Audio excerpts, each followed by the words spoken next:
Hey guys, for combatives, I'm gonna show a standing guillotine. We were talking about head and elbow, spear, knee in the pillows, forward pressure. If they stay low, especially if you knee a guy in the nuts, it's very easy to snap them in a guillotine. But even straight up jiu-jitsu, you gotta learn how to snap a guy to a guillotine. We're gonna go really light because we're all sore already. So the best way to learn this for the combatives follow-up is to get used to doing it from a single collar tie or from a double collar tie, aka plum clinch. So if I have a plum clinch, we're pretending now that I need him in the nuts, usually twice with forward pressure, and then he's easy to follow like guillotine unless he's super big and strong, has no nuts, stands up strong, and then you elbow his face. So either way, you're doing good with forward pressure. That's what's important. Let's just talk guillotine, standing guillotine details. Here, I can snap same side, right hand of right arm, or I can cross snap right arm to left arm.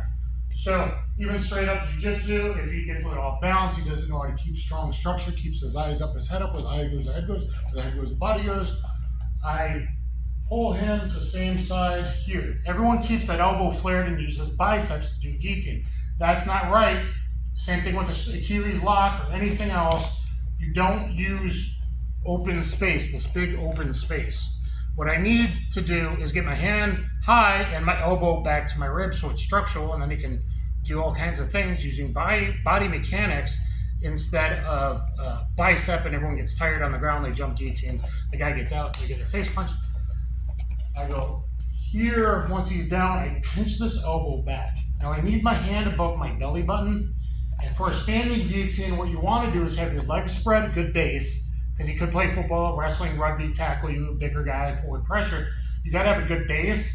Here, you pinch his elbow back, and then you just squat and lightly lift up to the sky, and you pull this up on their throat, the blade. But what people do, when you look at the early UFCs, they arch back here, and then little Hoist Gracie hooks the leg, falls on top. Guys know the defense. You don't want your elbows way out. Both elbows should be tight elbows, tight wrestler, tight position. Everything, usually in fighting, except good overhead counter throws and stuff, usually inside position wins in fighting all martial arts. So I'm here, I snap him, I pinch this elbow back, and I grab my hands. I usually just grab for a standing guillotine. I just grab here. I just grab my forefingers. Some guys will ball and socket. There's way more advanced high elbow guillotines, power assist guillotines. I have a 9 guillotines video you can watch.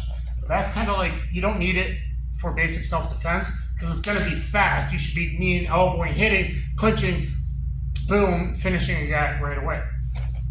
So here, I go here, I pinch his elbow back. As long as my hand is above my belly button, he's got really thick head and neck, get as high as you can as possible with your hand.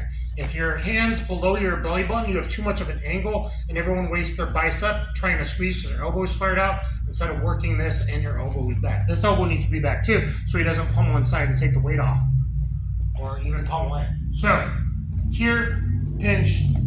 Now I'm just going to do like I'm squatting. Biomechanically, I'm just squatting, and if I add just a little bit of movement with my hand, so it's this. Just like I'm looking at the ceiling and doing a good biomechanical squat, but with a little bit of love while you do it. And it's only a couple inches. If you're doing all this, you're biomechanically doing it wrong and using bicep and filling it up with lactic acid. You don't want to do that. You want to be structurally strong, and power is always on top of having good mechanics. So his throat's in here, and it's here. Go here one more time. I snap here, boom, pinch, lift. I can cross snap. So I'm here, I cross snap this one with this armpit. Right away it's in there. I don't let that elbow and use the bicep. I pinch that elbow back to my ribs and own them. Come this way. So see, this is up. I would grab here. I'm turning sideways now, but look, I can choke him by using my body and the throat of the blade, even one-handed. Right there, very good, because he's pinched. My elbow's back and I own his head right now. Okay, so it's here, here. Your turn, really light, come on. So, you gotta clinch in a street fight. You know, if you're in the right, you knee him in the pills, and usually he's gonna, or you knee him in the solar plex, knock the wind out of him. I can cross snap, bang. It's not this, it's this. It's not this, okay? It's this. Now I own the head. I get this in, and I don't want this elbow open because you can almost hand and put weight on it to defend, or hangman defense. You don't want to lean back so you can hangman and take you down. You want to be just doing a little squat, okay? So it's just this. And I can go here, whoop, and I can go same side snap.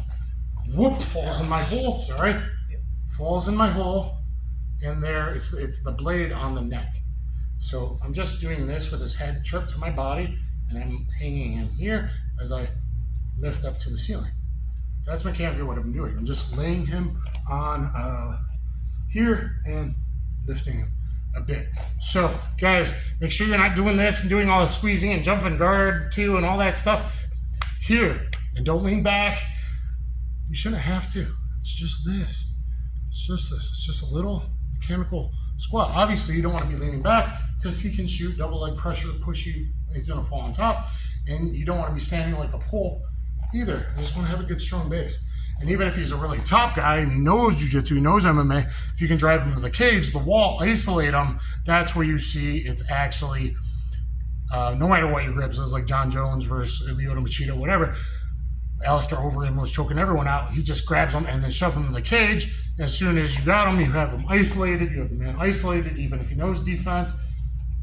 Most of the defenses, he doesn't know how to defend it. What you would really do is biomechanically push your butt out, make a strong spine, and that would defend it instead of letting them curl and fold your back.